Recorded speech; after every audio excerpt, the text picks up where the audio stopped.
Bonjour à tous et bienvenue dans cette vidéo où nous allons parler nouvelle lune avec Jordan Matelin. Bonjour Jordan.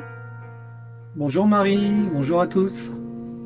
Alors pour rappeler à ceux qui éventuellement nous découvriraient que Jordan Matelin il fait de l'astrologie indienne et que dans cette nouvelle lune nous allons donc croiser nos pratiques parce que moi je pratique l'astrologie sidérale occidentale, c'est-à-dire dans un thème astrologique rond, alors que Jordan lui c'est un thème astrologique carré. Voilà. Donc, nous sommes au premier croissant de la nouvelle lune, hein, et comme à mon habitude, j'aime bien faire cette vidéo à ce moment-là parce que ça fait 2, 3 jours, voilà, qu'on est dans l'expérience de cette nouvelle lune qui se déroule en Balance. Et donc, ben, le maître de cette nouvelle lune, c'est Vénus. Et moi, je ne sais pas toi, Jordan, comment tu vis cette nouvelle lune, mais moi, je sens bien Vénus, hein, qui est là à l'œuvre. Et donc, avant de te laisser la parole, je dirais que donc cette nouvelle lune, elle s'est déroulée exactement le 21 octobre à 3 degrés 15 de la Balance à 14h26. À Paris, elle se trouve dans la maison 11. Donc, allez regarder où se trouve le 3 degrés de la Balance dans votre thème, dans quelle maison elle se trouve. Et donc, forcément, ça va changer les interprétations. Alors, pour permettre une interprétation plus universelle de cette nouvelle lune, on va utiliser le système des maisons dérivées qui consiste à mettre cette nouvelle lune dans la maison 1, puisqu'il s'agit d'un nouveau cycle, et donc toutes les maisons vont être décalées. Donc oui, au niveau de l'heure de Paris, cette nouvelle lune se trouve en maison 11. Mais selon l'heure qu'on va entrer, selon les régions, selon les pays, ça va à chaque fois changer les maisons. Donc là, cette méthode de maison dérivée permet vraiment d'avoir une interprétation universelle et donc un thème que vous pouvez superposer à vos thèmes personnels pour avoir une interprétation plus personnelle de cette nouvelle lune. Voilà, donc cette nouvelle lune, Voilà. elle est donc à 3 degrés de la Balance et elle vient faire des aspects, un carré à Jupiter, un carré à Pluton. Alors toi, dans l'astrologie indienne, tu ne parles pas de Pluton, mais elle se fait dans le même signe en lien avec une conjonction Mars-Mercure et toujours à un moment où Saturne est rétrograde, il s'approche là du début du Poisson et avec l'axe des nœuds, le nœud nord en Verseau. Voilà, donc je te laisse la main et je te laisse démarrer. Alors du coup, faut bien prendre en compte que dans tous les cycles lunaires, hein, il y a la phase croissante jusqu'à la pleine lune et la phase décroissante, hein. Donc c'est-à-dire qu'il y a une phase où il y a la montée des énergies, puis après tout ce qui se passe, c'est plus une phase d'intégration dans la deuxième partie. Après, par rapport aussi à qu'est-ce que ça peut déclencher dans nos propres thèmes, il faut prendre vraiment le degré et puis la position de cette nouvelle lune, ici 3 degrés balance, et puis voir quelle planète ça peut déclencher par aspect. Est-ce que ça déclenche je sais pas, moi, un Mercure natal au carré? Alors, il faut que ce soit vraiment très proche, on va dire dans une orbe de 2, 3 degrés pour vraiment déclencher cette planète. Et cette planète, en fait, qui sera mise en lumière, en fait, comme en fait, ce cycle lunaire, c'est un interrupteur qui va venir appuyer sur cette planète. Donc cette planète va avoir un impact sur où elle est, mais aussi par rapport aux maîtrises des maisons qu'elle maîtrise elle-même. J'ai juste envie de rebondir sur le fait que tu dises la lune vient éclairer. Or, la nouvelle lune, on la voit pas dans le ciel, donc elle n'éclaire rien du tout. Moi, j'ai juste eu envie de dire, elle vient féconder, puisque la nouvelle lune, Oui, vraiment, oui, le mot. Oui, Oui, c'est ça. Le terme est vraiment bien choisi. Ouais. Elle ouais. vient féconder, oui. Du coup, elle vient donner naissance à cette planète dans le thème. Chaque thème natal, et il y a que des promesses de thème. Et puis, il y a des éléments cosmiques par rapport au transit qui viennent déclencher euh, ces promesses de thème. La nouvelle lune est un des déclencheurs cosmiques qui va venir appuyer sur des points de notre thème natal. Et notamment ce que ça vient toucher en sextile, en carré, en trigone, en opposition, en conjonction. Euh, voilà, c'est à noter, mais ça, du coup, c'est à regarder dans vos propres thèmes. Hmm. Moi, je vais attaquer avec une approche plus générale, mais aussi à travers les nakshatras indiens.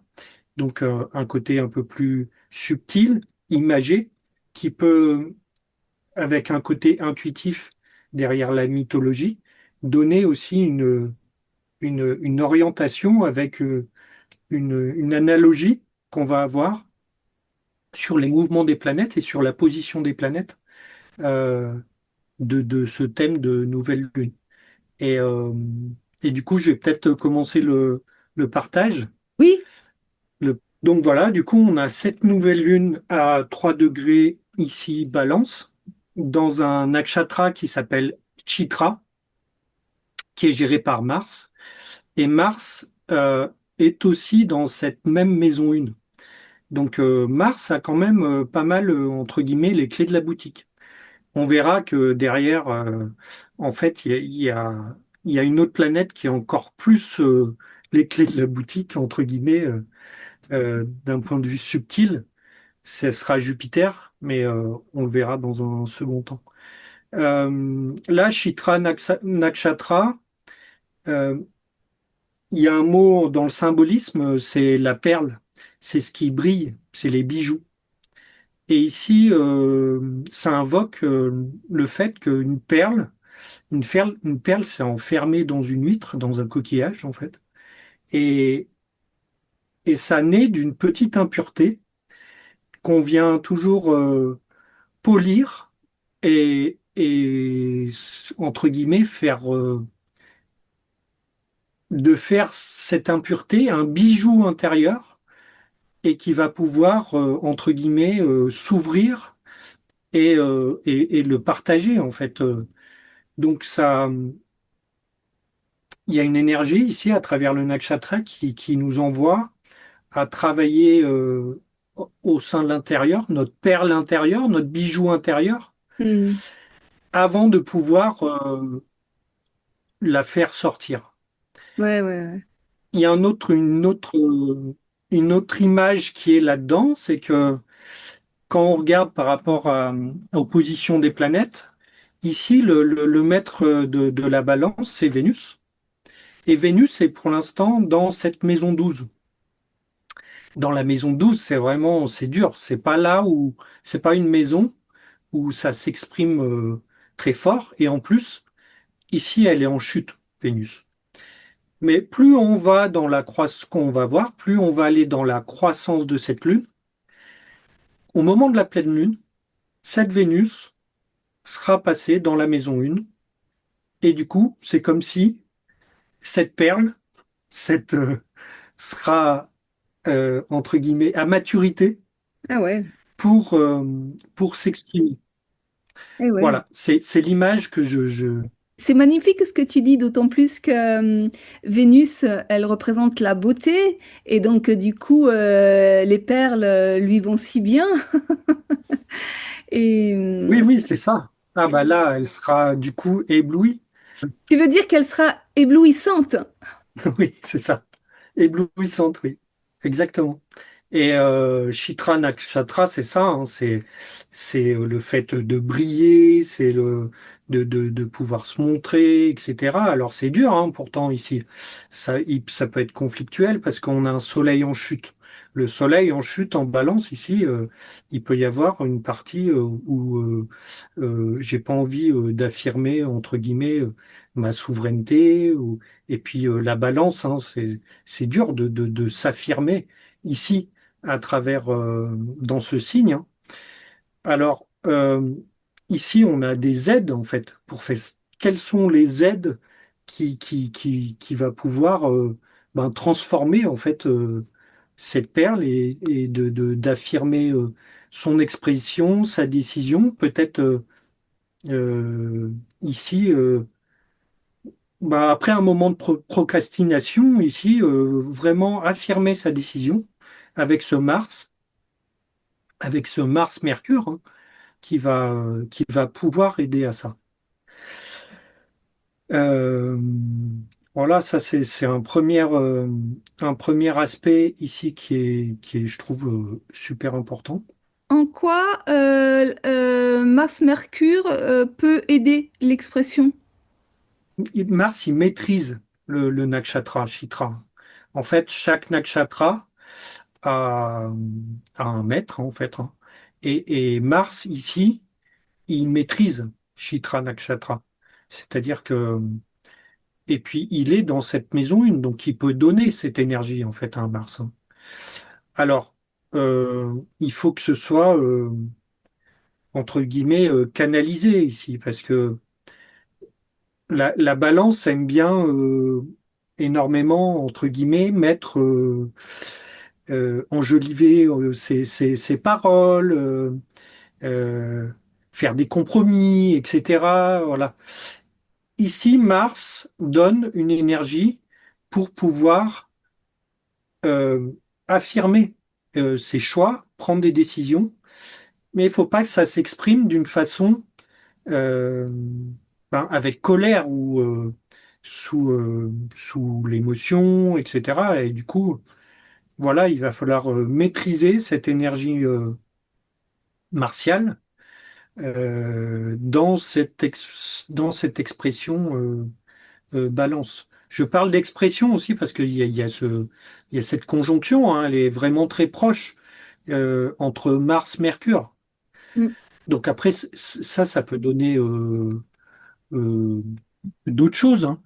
Euh, mais ici, ça peut donner le courage de dire les choses, par exemple. Ça peut donner de la franchise. Ouais. Euh, On va dire la Ça vérité. peut donner, je sais pas moi, oui, dire la vérité. Mais d'un autre côté, il faut maîtriser parce que ça peut manquer de tact. Ça peut avoir une parole agressive, le Oui, mais c'est en Mercure-Mars. balance.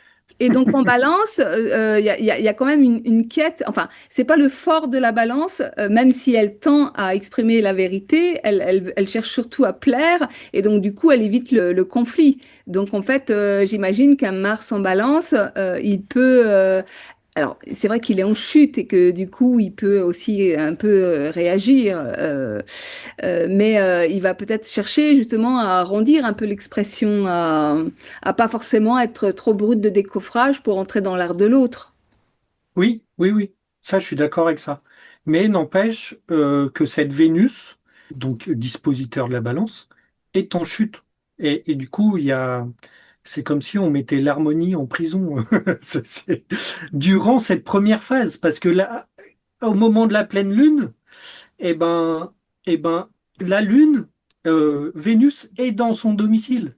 Donc, entre guillemets, enfin, moi, je l'interprète intuitivement comme ça. Et l'analogie est belle. C'est comme si on va réfléchir à ce qu'on va dire pendant une période peut-être de cette première phase pour avoir les mots justes et vraiment exprimer son idée avec énergie, hein, parce que en plus, à ce moment-là, Mars sera passé en Scorpion et sera chez lui dans la maison 2.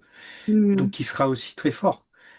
Donc, à ce moment-là, et d'avoir une parole juste. Peut-être que la première phase de la Lune, s'il y a des choses à dire, dire des vérités, etc., elles seront peut-être ben, plus compliquées à dire ou ça va être plus dans l'émotion ou Hmm. avec de la violence ou avec un Hmm. tact. Donc du coup, en fait, là, ce que tu dis, ça rejoint ce que tu disais en premier, c'est-à-dire que à partir quelque part d'une poussière, Il faut laisser le temps à l'huître de former la perle et que cette expression qui a envie de se dire dans sa vérité, elle doit attendre sa pleine maturité, c'est-à-dire que c'est plutôt au moment de la pleine lune qu'elle va pouvoir avoir toute sa force, sa puissance. Exactement. Ouais, ouais, c'est exactement ça. C'est comme si on, on- on polissait cette pierre, enfin cette perle à l'intérieur durant toute la phase croissante de la Lune et qu'elle puisse jaillir de sa plus belle expression pour vraiment sortir au moment de la pleine Lune où, entre guillemets, ces planètes seront alignées avec ce symbolisme. Et du coup, c'est cette correspondance entre le mouvement des planètes et ce symbolisme que je trouve très parlant dans ce cycle lunaire. Mhm. Après, je disais qu'il y avait une autre planète qui, pour moi, avait vraiment derrière les clés de la boutique, entre guillemets. C'est le Jupiter dans la maison 9 par rapport à cette nouvelle lune, qui est aussi dans son propre nakshatra et qui va envoyer un trigone. Il envoie un trigone sur cette conjonction Mars-Mercure.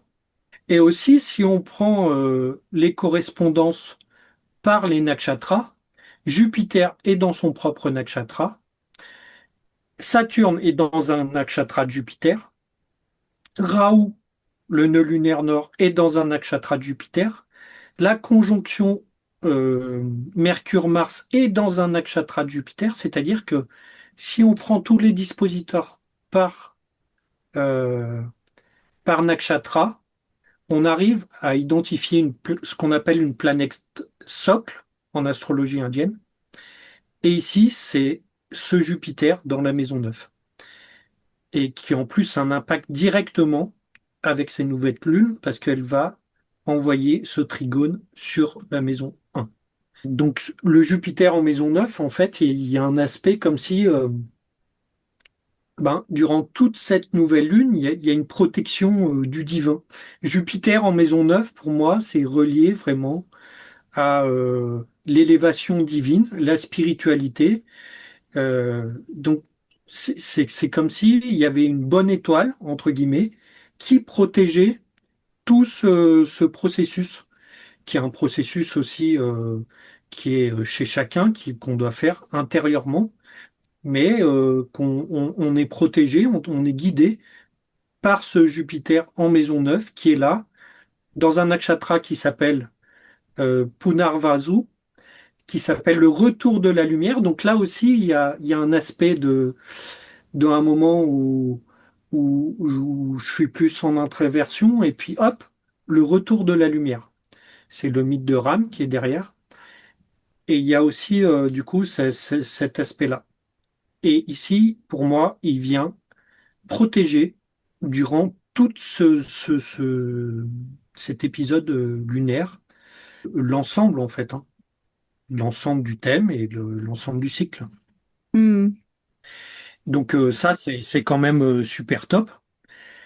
Ce qu'on peut parler aussi de Mars-Mercure dans cette maison 1, parce qu'il peut y avoir des aspects, entre guillemets, qui peuvent être, ça peut être des déplacements qui peuvent être dangereux, on peut avoir envie de se déplacer rapidement, etc. Il peut y avoir voilà, des choses qui peuvent être dans l'accident, ou aimer à se déplacer rapidement. Ouais, c'est l'aspect de déplacement avec cet aspect de Mars qui peut être aussi marqué ici. Aimer le risque, par exemple. Ça peut, voilà, je sais pas, on est plus à même de prendre des risques. Alors après, on peut utiliser cette énergie martiale pour qu'elle s'exprime dans le bon sens, dans en fait un symbolisme qui permet de la canaliser dans des choses positives. Par exemple, on peut démarrer ici une activité sportive. C'est on est dans un signe cardinal, parce que là, en plus, on est au début de la balance. Donc, même si on décale, comme on a vu, nous, dans nos cours, cette nouvelle lune reste dans la zone cardinale de la balance. Hmm. Et donc, on peut initier des choses ici. Hmm. C'est une balance qui peut ben, vraiment impacter quelque chose, démarrer quelque chose. Pourquoi pas, voilà, je parlais d'activité sportive parce que ça relie ce Mars-Mercure. Mars-Mercure, ça peut être aussi Mercure, la santé, et Mars, une intervention chirurgicale. Prendre une décision pour une intervention chirurgicale, eh ben ça peut être ici aussi un bon moment par Hmm. rapport à ça. Parce que Mars, c'est en lien avec la chirurgie, hein, avec voilà. Mais oui, ça peut être après, il y a le côté de cette Vénus qui est dans la Vierge. Donc, on peut être initié à vouloir aider les autres, mais à travers cette activité sportive. Par exemple, je sais pas moi, c'est une configuration. Celui qui veut se lancer en tant que coach sportif, par exemple, je pense à ça. Il aide les autres, ça coche les trucs. Ouais, l'idée de cette Vénus, Mais c'est qu'elle a besoin de se sentir utile, en fait. oui, c'est ça, ouais, ouais. Et au service. Hmm.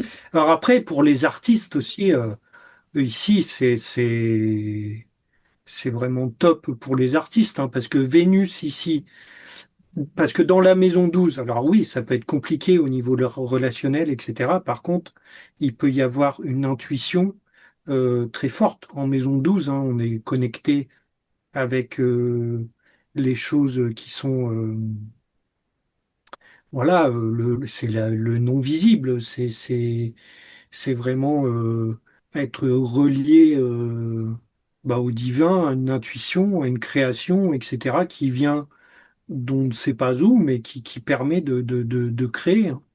Elle est en Ashta, ici, ça parle de main. Ashta, c'est les mains. Donc, pour les artistes sculpteurs, dans la peinture, même l'écriture, ça peut donner énormément d'intuition créatrice. Parce qu'en plus, ce trigone de Jupiter sur cette maison 1, dans la maison 9, elle va pouvoir aussi avoir cette reliance à quelque chose de divin, à une élévation. Mais ça vient nourrir cette créativité artistique. Hmm. Donc et d'ailleurs, durant toute cette phase où polir cette perle, ça peut être aussi polir mon œuvre, en fait, ma création, polir mon bijou que j'ai exprimé Hmm. par l'intérieur, Ouais, ouais. de l'intérieur, en fait, Hmm. et qui va pouvoir être mis en lumière. Voilà pour ce que j'en pense par rapport aux énergies vraiment initiales.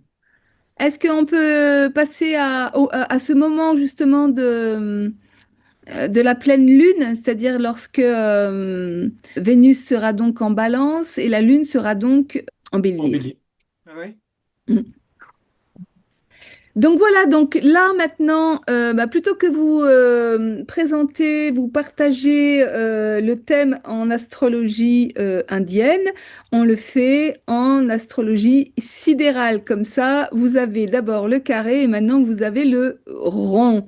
Donc ici, nous voyons le Soleil qui est resté dans la Balance, Vénus qui est arrivé donc au moment de la pleine lune, hein, dans la balance, voilà, qui se trouve à 3 degrés de la balance maintenant, et la Lune, voilà, qui se trouve ici en face, donc dans le bélier, exactement en face du Soleil. Donc cette pleine Lune se déroulera le 5 novembre à 14h20 exactement. Et alors, Bon, c'est vrai que contrairement, parce que c'est vrai que pour interpréter cette nouvelle lune, nous avons utilisé le système des maisons dérivées, c'est-à-dire que, étant donné que c'est un nouveau cycle, on a placé cette nouvelle lune en maison 1, ce qui fait que ça a décalé toutes les maisons. Moi, avec mon logiciel, je ne sais pas comment déplacer les maisons sans déplacer les planètes. Donc là, vous voyez la nouvelle, vous voyez le Soleil en maison 10, alors qu'en fait, il est toujours en maison 1, comme l'indiquait le thème de la nouvelle lune en astrologie indienne. Donc, tel que tu le disais, Vénus arrive dans son signe, donc à maturité, pour venir exprimer la perle dont tu nous parlais tout à l'heure. Donc, je vais te relaisser la main. Oui. Alors du coup, ce qui est vraiment impressionnant, c'est que on avait cette nouvelle lune à 3 degrés et quelques balances. Et ici, Vénus, maître de cette nouvelle lune, est arrivée dans la balance et pile à 3 degrés de la nouvelle lune initiale. Mm, C'est-à-dire qu'au moment de la pleine lune, c'est comme si cette perle est pile en maturité et en vraiment à la bonne position pour sortir en fait, hein, pour éclairer, et la pleine lune, c'est ça, hein, c'est vraiment la lune qui est éclairée en plein potentiel par le soleil. Et on a vraiment ce rappel, il n'y a pas de hasard, hein, c'est spectaculaire ici, cette Vénus qui arrive pile au bon endroit par rapport à cette nouvelle lune.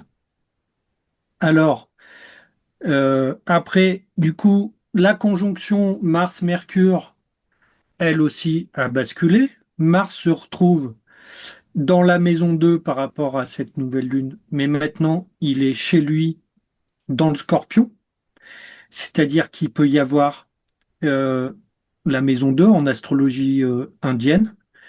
Ça correspond aussi à l'expression. Ici, on a toujours Mars et Mercure, ici, là, dans cette maison. Donc, il peut y avoir maintenant euh, l'énergie de s'exprimer, mais avec de l'harmonie, en fait, avec du tact, mm, avoir des paroles réfléchies. Peut-être que, euh, je sais pas, j'ai écrit un texte, j'image un petit peu, hein, mais j'ai écrit un texte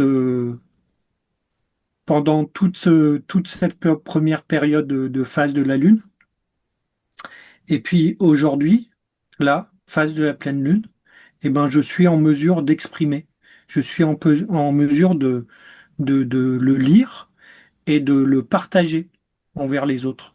Parce que maintenant, cette lune, elle est passée, elle fait face à, à ce soleil, et donc elle est dans la maison 7. Donc il y a un partage vis-à-vis de l'autre. Et elle est ici aussi gérée par ce Mars parce qu'elle va être dans le bélier. Donc je vais pouvoir exprimer en fait aux autres euh, ce texte, cette création et l'exposer au grand jour, hein. mm, Donc, donc pour moi, en fait, ça redit vraiment tout ce qu'on avait vu, tout ce qui était, entre guillemets, envisagé à travers cette nouvelle lune, là, s'exprime totalement au moment de la pleine lune. mm, Il y a toujours Jupiter est toujours dans cette maison 9 et fait toujours un aspect en trigone à, par maison, hein, à cette maison 1. Il fait un aspect à la maison 5 aussi, en étant dans la maison 9. Donc c'est-à-dire qu'il nous reparle de cette créativité qui peut venir d'une inspiration divine, en fait. mm, Le petit hic, entre guillemets, enfin petit hic, c'est-à-dire que Saturne là, on voit pas trop parce qu'en fait, il est dans un degré à zéro. Là, il est tout au début du poisson, hein, mais il recule en fait. Il se rapproche en fait du verso. Ouais. Il va jamais aller dans le verso, mais c'est comme si il allait de plus en plus se rapprocher de Jupiter quand même et amener ben, ce trigone. Il va former un trigone alors assez proche sans jamais le refaire complètement, Mm. mais il va y avoir cette influence saturnienne dans la maison 6 Mm. qui peut en fait... alors il y était aussi hein, au moment de la nouvelle lune, hein, mais ici Saturne dans la maison 6 ça peut parler d'un travail au quotidien, d'un rituel au quotidien, de vraiment s'atteler tous les jours, par exemple pendant cette phase lunaire, à, euh, à écrire, à vraiment travailler sur le lustrage de cette perle. Parce que Saturne, il demande de la structure, du temps. La perle demande du temps aussi à être façonnée. Et ici, il y a cette correspondance où Saturne amène cette notion de temps et cette notion de régularité dans le quotidien, la maison 6, pour arriver voilà, à maturité. Si jamais tout à l'heure j'ai parlé de peut-être d'une intervention chirurgicale ou, ou voilà d'initier quelque chose, et ben ça serait bien de le faire dans cette phase plus là, soit en fin de avant avant la pleine lune ou après la pleine lune, parce qu'en fait la perle sera à maturité pour tout sera entre guillemets en adéquation euh, ben, pour que ça se fasse. Hein. Mars ici, si on prend par rapport à la chirurgie, ben, Mars en Scorpion dans un nakshatra de Saturne conjoint à Mercure. Il n'y a pas meilleur chirurgien en fait. C'est vraiment toutes les qualités qu'il faut Mm. pour ça, par exemple. D'autant plus que Mars forme un trigone à Saturne. Oui, et Saturne dans la maison 6 qui peut nous parler de santé aussi, hein, Mm. bien sûr, hein, d'une maladie qui peut être, entre guillemets, voilà, une maladie chronique ou quelque chose qui est latent depuis longtemps, qui est là, qui demande... et ici, ça peut être l'opportunité, en fait, hein, de venir bah, intervenir pour qu'il y ait de la réussite.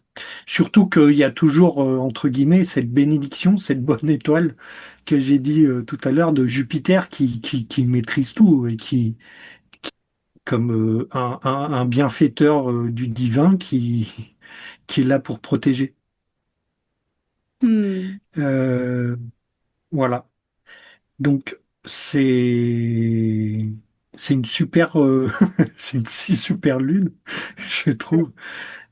Alors moi, j'aurais envie de rajouter parce que le thème de la nouvelle lune, donc la lune conjointe au Soleil, était donc en carré avec Pluton. Donc là, on est au moment de la pleine lune, donc ce carré s'est défait.